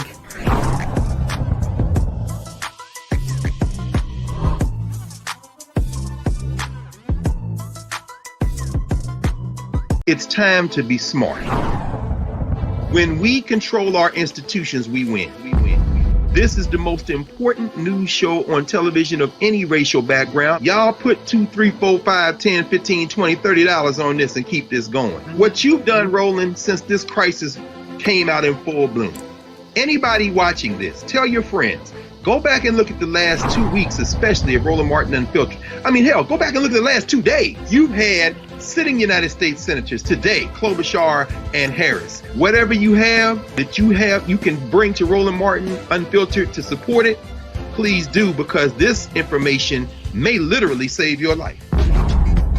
Watch Roland Martin Unfiltered daily at 6 p.m. Eastern on YouTube, Facebook, or Periscope, or go to RolandMartinUnfiltered.com. Support the Roland Martin Unfiltered Daily Digital Show by going to RolandMartinUnfiltered.com. Our goal is to get 20,000 of our fans contributing $50 each for the whole year. You can make this possible. RolandMartinUnfiltered.com.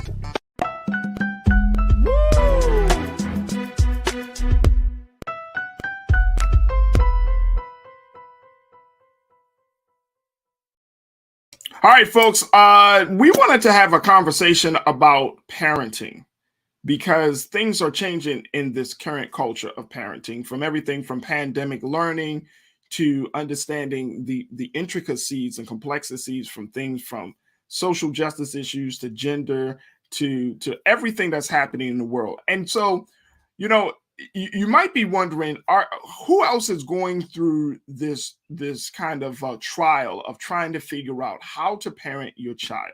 Let me just say, I am. Yes, folks, look, let me tell you, being a parent in 2022 is certainly not easy, whether you're black or white, whether you're Christian or Muslim. It's just not easy to try to get your children, your little human beings, prepared for the big world. And so there was an op-ed that was written by New York Times columnist Matt Gross that brings up this issue. And he poses the question, well, I'm posing the question based on that op-ed. It says, can your child truly handle different and dangerous ideas? I wanted to have this conversation with educator Nira Muhammad to give us some insight, because she is seeing parenting being expressed in a lot of different ways. If you go into any school, folks, you know that every child is really a representation of their home.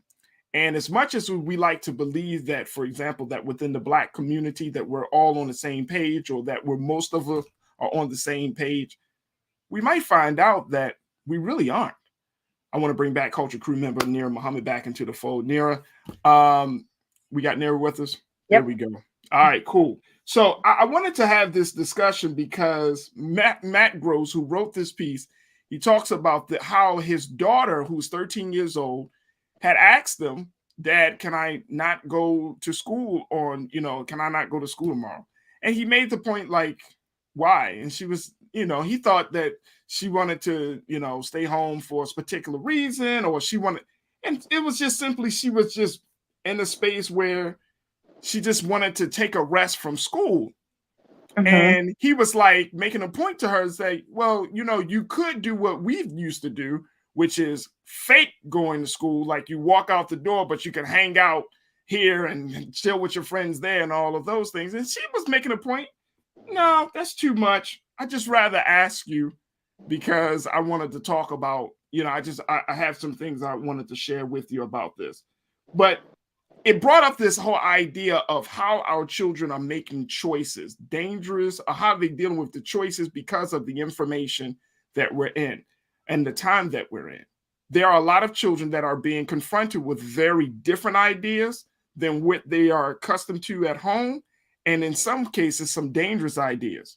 So, for example, and you know, there were parents giving an uproar about Turning Red, the movie Turning Red.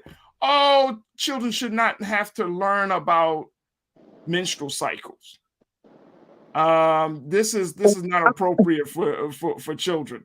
There have been parents that have been protesting, as we've been seeing across the country, certain books that the children shouldn't read. So it's asking us, it's forcing us, and I want Keenan post this. Let's put this quote on our screen because I think this is it. This is what Matt said. When I look at the broader cultural landscape, I feel isolated in my permissiveness. Parents, or at least the parents who seem to win media attention, are freaking out over everything their kids see, read, and do. Leaving aside the usual political battles between left and right, what's at play here are two fundamentally different conceptions of parents' responsibilities to their children with the same ultimate goal. Here's the question, though. He said, do you offer your kids broad exposure to the world in all of its beauty and foulness and hope they make good decisions, or do you try to protect them from ideas and activities that you see as dangerous or immoral and also hope they make good decisions? That's a big question. These are two big questions. What's your take on this? So first of all, the ignorance of him telling his daughter, you should have just ditched school so she could ditch school. You don't know where she is. No. He said, he told her no. He did say, no, you can't just stay home for no valid reason. So I have an issue with him telling her no. As an educator, your daughter asked you for a mental health day. Your daughter asked you for a mental health day. We need mental health days. Right. Personally, okay, and here's the thing. I was always a straight A student in school. I could literally go to my mom and say, Mom, can I stay home today? I just want to stay home today.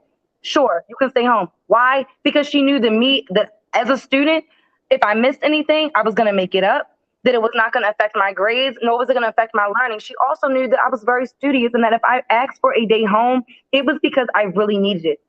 To think that we as adults are the only ones who need mental health days, who only need breaks, is just weird to me. Like, that doesn't even make sense. Children have feelings.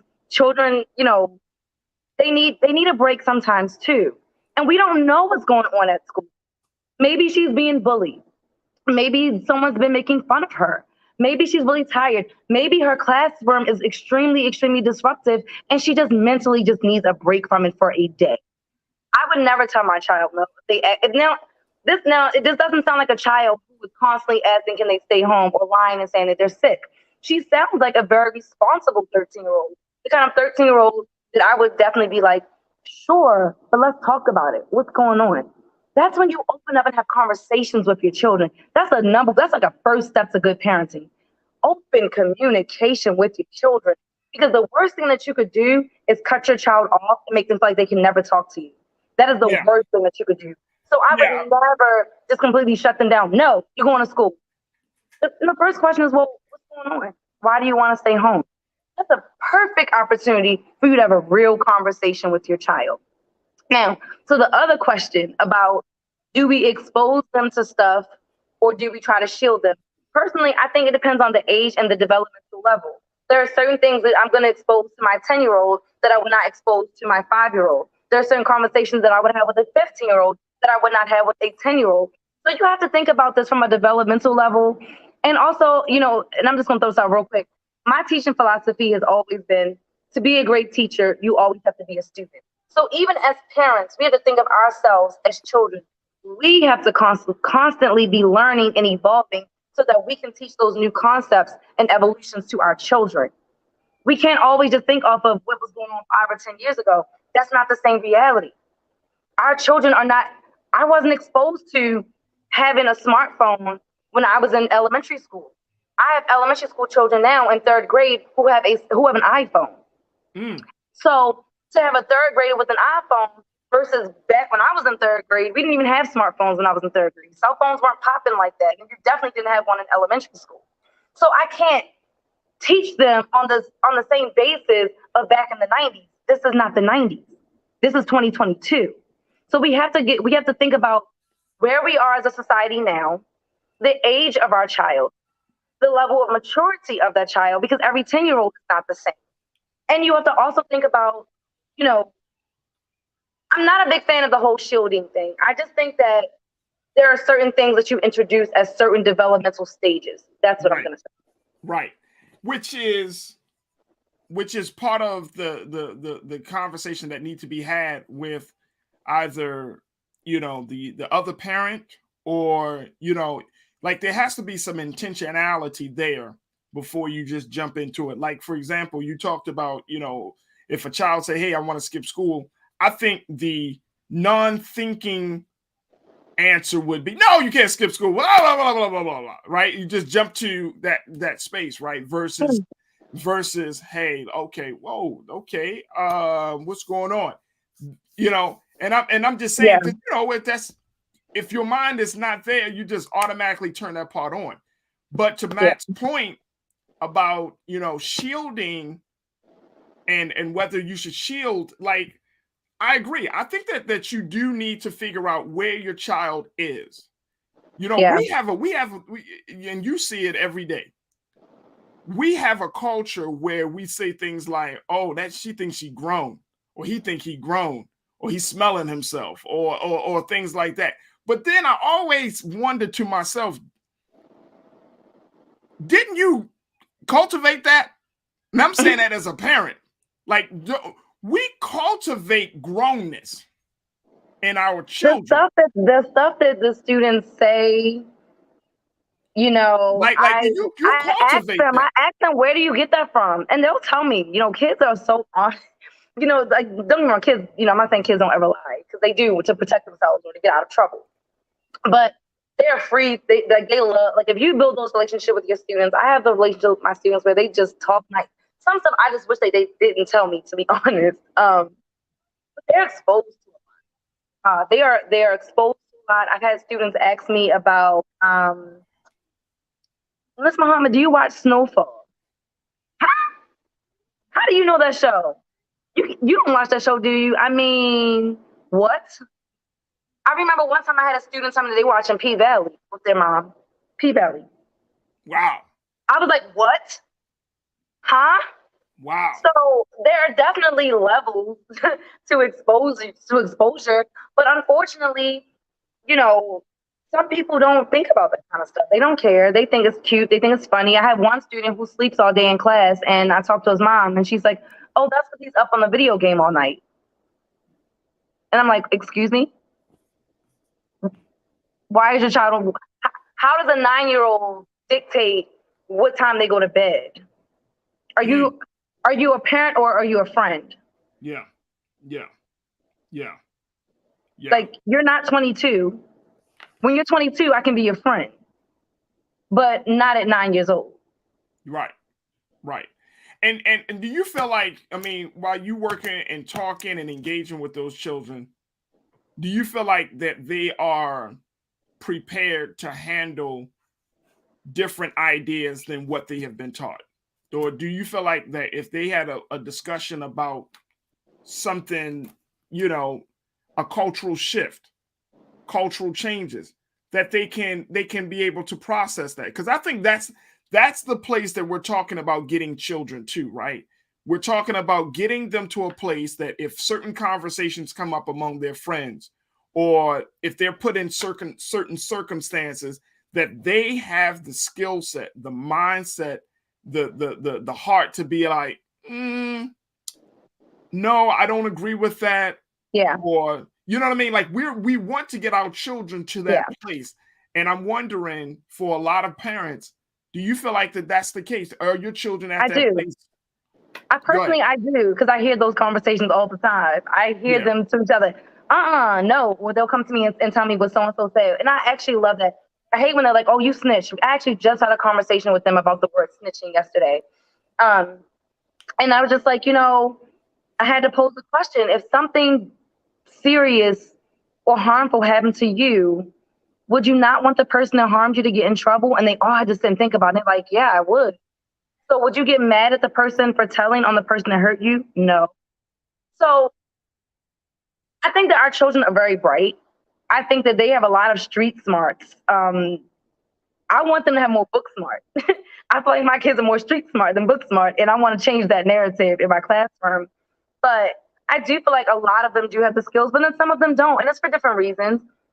Again, developmental reasons. It could be mental health reasons. It could be, what they're being exposed to at home. Some children are extremely, extremely sheltered, where on the other end, you have some that there's no structure at home. So again, you're dealing with students. It's a rainbow spectrum. You know what I mean? It's literally a rainbow spectrum. Like, we're in one class, but you just don't know what you're going to get. Yeah. Yeah. And that's a lot to deal. That's a lot to put on an educator, especially if the educator comes from their own personal views and values and biases. Now they got to readjust on behalf of the children. Let me just share what people are saying. Taylor said, shielding takes into consideration the child's ability to comprehend a thing from cause to effect. Adults have problems with that. Do you agree with that? Say that one more time. So Taylor said, shielding takes into consideration the child's ability to comprehend a thing from cause to effect. Adults have problems with that. Is she saying that adults have a problem with the cause and effect portion of it, explaining that to children? Because I think that she makes a really good point. Anytime you expose children to something, you do need to have a deeper conversation so that they can understand, well, if this situation happened, what caused it? And then what was the outcome of it? Yes, right. I do think that some adults have an issue having those conversations. I mean, I grew up in the 90s, so I didn't get the cause and effect conversation. It was more like, no, this is just what I said. I said what I said. Exactly.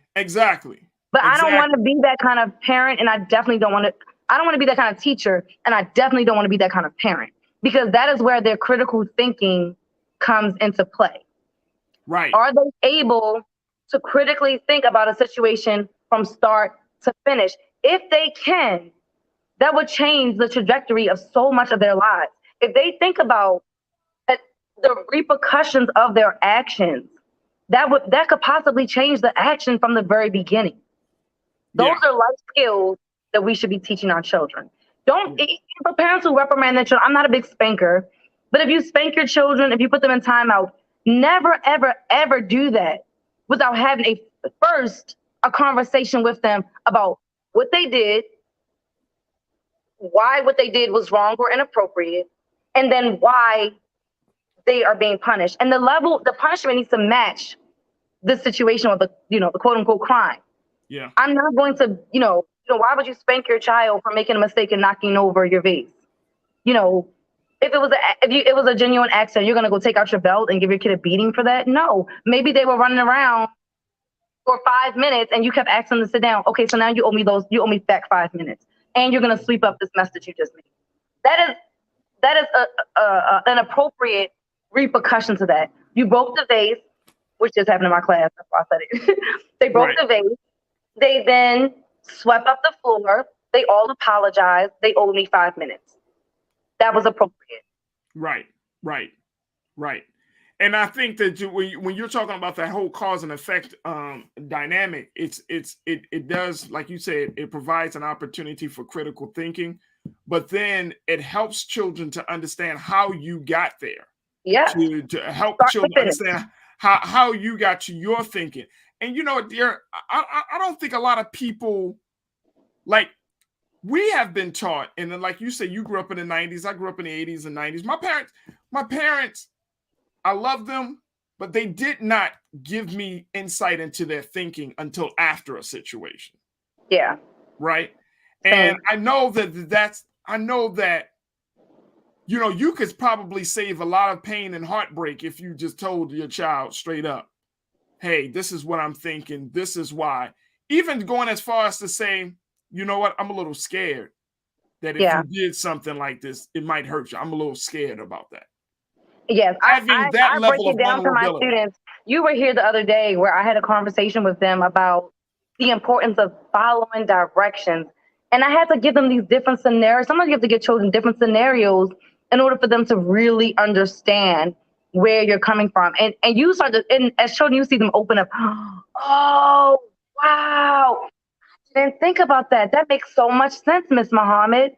Yeah. And that's the importance of having conversations. We expect children to just be children and then be adults. Yeah. We don't think there's any work besides sending them to school in the midst of all that. We think that teachers are the moms, we're the nurses, we're social workers, everything. We're all these things. So what role does the parent play? And I think a lot of parents need to ask themselves that question. What role do you play in raising and creating a critical thinker, a critical human being, a moral human being, and someone that's going to shape our society for the future? I don't think a lot of people even think about that. Wouldn't even think about having children. No, here's what. All right, let me throw something out there. I think people think about that, but I don't think people are intentional about how much actual work that requires. Yeah. Right. You know what I mean? Like I don't think, like, when you're talking about raising a child, and I feel like I'm borderline. I love to ask people, why did you have kids? I would love to ask people that someday. What made you want to be a mom? Right. What made you want to be a dad? Because here's the other part about that. That part is there's a cultural thing, or a cultural compulsion that I think that Black people, especially within Black communities, like, we are kind of quote unquote forced, like, when you get to a certain age, to have children. Oh yeah. And then at a certain point, if you don't have children at a certain age, then people start to look at you funny and start looking at you crazy and all of that stuff, right? And so, I think that if we were honest, like, some of us did not take the proper protective measures, but then in another group of us, we thought that we could find ourselves by having children. Yeah. And so having children added to, it's like a resume builder, right? You know what I'm saying? Like, oh yes, I do this, I do that. Oh yeah, I'm a mom, I'm a dad. You know what I mean? And it's like, we got to be more intentional about, about raising our children. And that's why I think that this conversation is, like, important, just because you got forces coming to your children every day. Like, every day your child watches TV, watches YouTube on the tablet. All of these ideas about the world are coming into their head at a very rapid pace. Yep. And then, this is something that I've had to personally do, start to deprogram your children from all of the information that's coming to them. We can't be with our children 24 hours a day, 7 days a week. Some of us can't because they just mentally and emotionally couldn't handle it. But the fact is that we can't be around. So you have to be like have to figure out what the balance is. But here's the thing, though, dear, that I think that is missing. The thing is, you have to be, as the adult, you got to be clear about where you stand on issues before you can have conversations with your children. Yep, and that's why I said to be a good teacher, you got to be a student. To be a parent, you need to know. Do your due diligence, because how are you going to have a conversation with your child about something that you don't know anything about? So sometimes you might have, but kids might get the influence before it comes into you. So you might have to say, oh, wait a minute, enlighten me. Tell me about it. Because that will happen. There are times when Nigel comes to me with something that has went way over my head. I'm like, I don't even know what you're talking about. You got it from YouTube. And I'm like, well, tell me about that. These are opportunities to talk. That is a big, big issue. Often parents don't even want to talk to their own children. I mean, I've had children ask me this year, is Jesus white? Is there such thing as heaven? I mean, they're asking me questions. Where do babies come from? Oh God, I didn't answer that one. I didn't answer any of these questions, to be honest. But they're asking me questions that in my mind, I'm like, why didn't you ask your mom? Why didn't you ask a caregiver at home? And sometimes I do say, well, did you ask your mom? I'm like, oh no, like my mom, she just was like, go to my room or go, she was doing something. And I get it. Sometimes we are busy. And this goes to myself as well. We as parents have to do better with not making our children feel like they are a burden to us. They did not ask to be born. They did not ask to be in this world. You laid your hot tail down, since you want to call kids hot. You lay down and you had a good old time. And now you got a baby. And who's going to grow into an adult? So if you don't want kids coming up asking you questions, you might want to do some protective measures, have those in place before you decide to spread your legs and have the baby. So again, when you're talking about parenting, that goes back to family planning. Are you ready to have a child? Are you mentally, emotionally, financially, physically ready to take on a child? Because it's so much more than buying them Jordans. It's so much more than the clothes that you put on their back. Too many parents care, and I'm saying this for the Black community. Too many parents care more about the shoes on their feet, but you go in their house and there's not one book in their house for their child to read. I have a problem with that. Gotcha. Yep. No library, but you have all the latest fashions. Yep. Where's your parents thinking? Yep.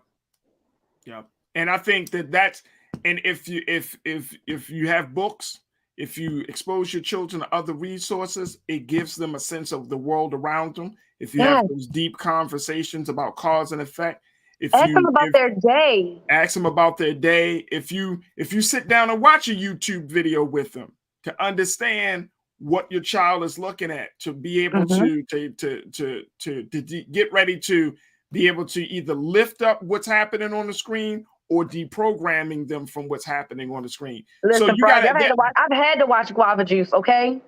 Guava Juice, Gaming with Kev. You know what I'm saying? Like, you got to know, like, if you're a parent and you don't know that, your child's favorite. When I know the stuff that they watch, they're shocked. You know that, Miss Mohammed? Yes. They're surprised because their parents don't know this stuff. They're not paying attention. Right. You need to know what your child is watching. You need to know what they're into, what their likes are, what their strengths. You should know. I can look at my son and I can almost surely tell you one of 3 things that he's going to be when he grows up. Just because I watch my son and I pay attention to who he is as a person. You have to watch and know your child. A teacher should not know your child better than you. That's it. That's not good. That's not good. All right, we're gonna have to stop the conversation right here. Nira, thank you so much for your analysis and insight as always. People were really, appreciated what you had to share to this afternoon. So we thank you so much and continue to do the great work of being an educator and more importantly, I don't know, Farajii. I don't know. That's another conversation. Another conversation. Appreciate you. Talk to you soon. Love you much. All right. All right, folks. That's going to do it for us. Man, what a fantastic show that we had today. Big shout out to all of our voices today. Big shout out to my big brother, Dr. Greg Carr, for checking in and spending some time with us in the early hour of the show. And then, of course, Ashley Banks and Nira Muhammad. Thank you, thank you, thank you, folks. Continue to support us. We having these conversations like no other. That's why we tell you each and every day, blackstarnetwork.com is the place to put your support behind. Yes, folks, support us. We want you to show us that you are serious just as much as we are serious about Black-owned media. Support us, Cash App, PayPal, Venmo, Zelle. Go to the website, download the app on your tablet, your smartphone, and your television, and make sure that you tell your friends and family about us. And then guess what? Boom! Get plugged in. Stay plugged in. Get unapologetically unfiltered and all of that, and make sure that you do it with us. All right? We got great shows on this show, on this network. And guess what? We want you to see it. We want your family to see it, because we know what we're offering is something that you're not going to get any other place. So big shout out to Brother Roland Martin for continuing to push the conversation and continue to push the envelope, blackstarnetwork.com. All right, I thank y'all for tuning in. So many of you have tuned in. Thank you for all of our culture crew on YouTube and Facebook. Thank you so much for tuning in. Stay tuned. Up next at 6 o'clock, of course, is Roland Martin Unfiltered. As always, never be afraid to challenge what's wrong. Stand for what's right while being yourself in the process. God willing, we'll talk tomorrow for another exciting edition of The Culture right here on the Black Star Network. Peace.